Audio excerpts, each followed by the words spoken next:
Una nagpasiklaban sa pagbabalik ng Lip Sync Battle Philippines para sa ikatlong season ang mga bida ng hit Kapuso Sere ng Kambal Karibal.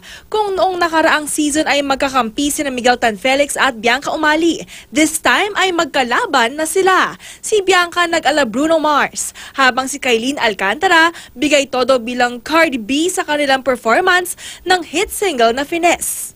Hindi naman nagpahuli ang team ni Miguel at Jerry Gonzalez na nag-ala midget sa kanila interpretation ng gentleman ng Korean Idol na si Psy.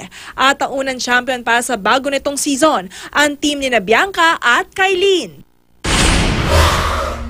Inilabas na rin kagabi ang trailer ng inaabangang pelikula ng Kapuso Love Team na sina Barbie Forteza at Derek Monasterio, ang Almost a Love Story. Bukod sa mga nakakakilig na eksena, tampok din dito ang ilang naggagandahang lugar sa Italy kung saan kinunan ang pelikula.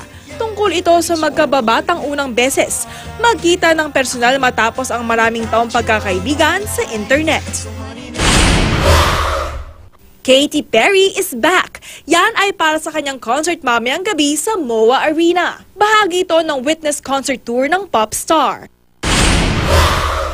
Hindi lang international performers ang nakatakdang magtungo sa bansa dahil isa sa mga cast na sikat na series na Riverdale na si Cole Sprouse nakatakda rin bumisita sa April 20. Yan ay para sa ini-endorse ng clothing line nang gumaganap bilang Jughead sa series.